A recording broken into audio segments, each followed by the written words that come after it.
अस्सलाम वालेकुम फ्रेंड्स। आज हम अपनी सीरीज के सेकंड पार्ट पर आ चुके हैं और लास्ट एपिसोड में हमने देखा था कि बिजनेस शुरू करने से पहले वो कौन कौन से इंपॉर्टेंट स्टेप्स हैं जिनको आपने फॉलो करना है, जिसमें आपने डिस्कस किया था कि सबसे पहले तो हमने अपने डेली रूटीन में जो हमारे पर्सनल प्रॉब्लम्स है उनको नोट डाउन करना है। हमने अपना बिजनेस का पर्पस को समझना है, चाहे वो फाइनेंशियल होंगे, चाहे पर्सनल होंगे, मोटिवेशनल होंगे, उन सबको हमने नोट डाउन करना है। और फिर नेक्स्ट 6 मंथ्स में के लिए हमने अपने कैसे टारगेट सेट करना होगा। अब जब ये ग्राउंड वर्क कंप्लीट कर चुके हैं तो it's time to move forward and let's talk about another important steps जो कि है प्रोडक्ट सिलेक्शन। ये कैसे करना है और वो कौन से प्रोडक्ट्स हैं जिनको आप चूज करेंगे जो आपके टारगेट ऑडियंस से रेलिवेंट हो। और इस एपिसोड में हम ये सब सीखने वाले हैं, तो लेट्स स्टार्ट इट।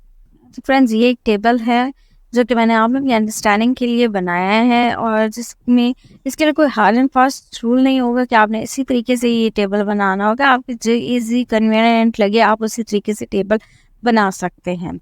ठीक है, तो इसमें मैंने ये कुछ चीज़ें नोट डाउन की हैं कि हमारे वो प्रॉब्लम्स कुछ नोट डाउन किए हैं, उनसे कैसे हमने बिजनेस आइडिया जनरेट होगा, वो सारे प्रॉब्लम्स और ये सब चीज़ें हमने इस टेबल में नोट डाउन की हैं।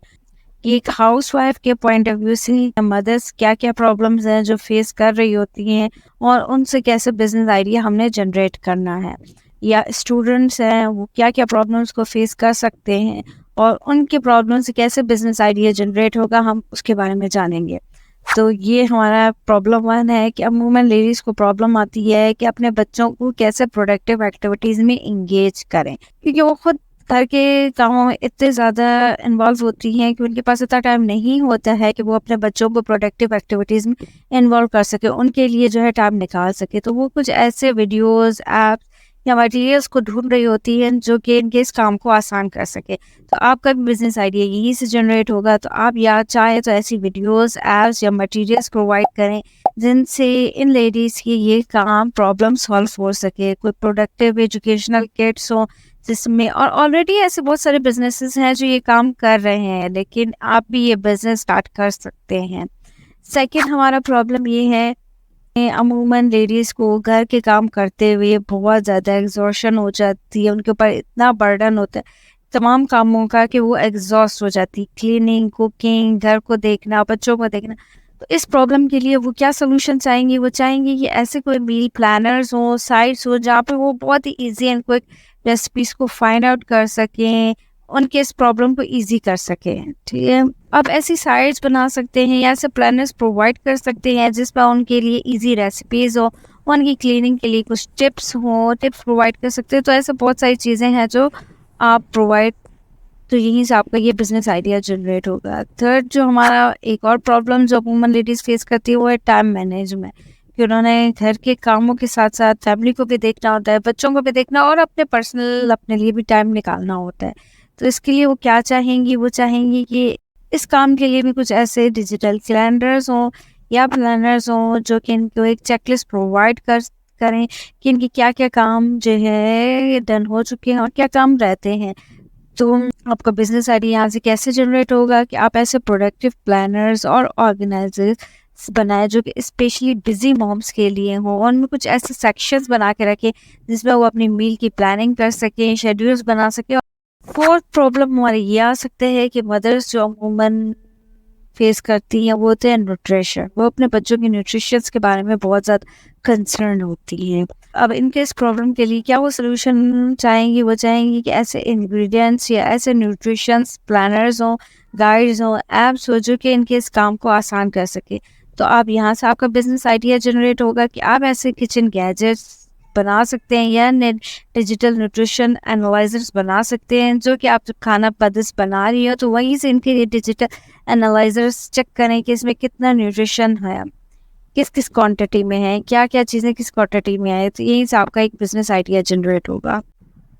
तो फ्रेंड्स, अब जब कि हम लोग जान चुके हैं कि हमने अपने डेली लाइफ के प्रॉब्लम से कैसे अपने लिए एक बिजनेस आइडिया जनरेट करना है, उनकी सारी डॉक्यूमेंटेशन कैसे करनी है, वो सब कुछ हम देखने के बाद अब हम आ जाते हैं अपने प्रोडक्ट की सिलेक्शन की तरफ। तो आपने सबसे पहले तो वही बिजनेस आइडिया पिक करना होगा जो कि आपके स्किल या आपके इंटरेस्ट के रिलेट कर रहा हो। आप वो बिजनेस आइडिया बिल्कुल पिक नहीं करेंगे जो कि ईजी तो नज़र आ रहा है लेकिन आपके इंटरेस्ट के हिसाब से नहीं। ये जब तक आपका बिजनेस आइडिया आपके इंटरेस्ट से या आपके स्किल से रिलेट कर रहा होगा तो आप उसमें क्रिएटिविटी या इनोवेशन लेकर आ सकते हैं, और यही क्रिएटिविटी आपके प्रोडक्ट को यूनिक बनाएगी और ज़्यादा से ज़्यादा कस्टमर्स को आपके प्रोडक्ट की तरफ अट्रैक्ट करेगी। ठीक है, तो सबसे पहले आपने अपने वो बिजनेस आइडिया को पिक करना होगा जो आपके अपने इंटरेस्ट से रिलेट कर रहा हो, और उसके बाद आपने ये समझना होगा कि ये बिजनेस आइडिया के लिए आपकी टारगेट ऑडियंस क्या हो सकते हैं, उनकी एज ग्रुप क्या हो सकते हैं। तो आपने ये सब कुछ अपने जहन में रखना होगा, इससे आपको अपने टारगेट मार्केट को समझने में हेल्प हो। अब सेकेंड आप आ जाएंगे कि आपने अपना जो प्रोडक्ट बनाना है वो ज़रूर देखना है कि आपके पर्पस, जो आपका बिजनेस का पर्पस था, उससे रिलेट कर रहा है कि नहीं कर रहा है। आप फाइनेंशियली स्टेबल होने के लिए बिजनेस स्टार्ट करना चाहते हैं, पर्सनल ग्रोथ के लिए करना चाहते या मोटिवेशनल हिसाब से करना चाहते, तो जो भी आपके बिजनेस का पर्पस था, अब आपने ये देखना है कि वो आपका बिजनेस आइडिया उसके साथ रिलेट कर रहा है या नहीं कर रहा है। अगर आपके बिजनेस का मकसद ये था कि स्टूडेंट्स को एम्पावर करना है, तो आपने ऐसे प्रोडक्ट्स के ही बारे में सोचना होगा जो कि उनके एकेडमिक सक्सेस में उनकी हेल्प कर सके। ऐसे एजुकेशनल नोट्स हो या ऐसे प्लेटफॉर्म्स हो या स्टडी एड्स हो जो कि इन स्टूडेंट्स को हेल्प करें एम्पावर होने में। ठीक है, तो अपने बिजनेस पर्पस के साथ सोल्यूशन को मैच करना होगा। अब मार्केट, इसके लिए अब आपने मार्केट रिसर्च करनी है कि अब आपने जो भी ये प्रोडक्ट पिक कर लिया इसकी मार्केट में डिमांड है या नहीं है। जैसे इसके लिए आपने सर्वे, सोशल मीडिया पोल्स का इस्तेमाल करना होगा। अब आपने ये देखना है कि आपके पास जो अपनी स्किल मौजूद है वो इस बिजनेस आइडिया के साथ किस हद तक रिलेट कर रही है। यानी कि अगर आप ग्राफिक डिज़ाइनर हैं और ग्राफिक डिज़ाइनर में स्किल्ड हैं, तो आप कोई फिजिकल प्रोडक्ट बनाने के बजाय आपको चाहिए कि कोई डिजिटल कोर्सेज बनाए। अब इन सब स्टेप्स के बाद आपने अपने आइडिया को प्रोटोटाइप करना होगा और टेस्ट करना होगा। फिजिकल प्रोडक्ट अगर आप बना रहे हैं जैसे कि डाई किट्स वगैरह हैं, तो उसकी एक सैम्पल किट तैयार करें ताकि अपने ऑडियंस के साथ इसको शेयर कर सकें।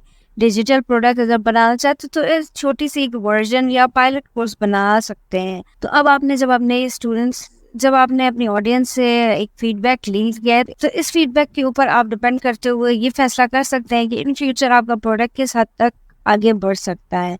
नेक्स्ट 6 मंथ्स में आपने जो अपने लिए एक टारगेट सेट किया हुआ था उसमें आप किस हद तक कामयाब हो सकते हैं। तो आज की वीडियो में हमने ये देखा कि हमने प्रोडक्ट की सिलेक्शन कैसे करनी है।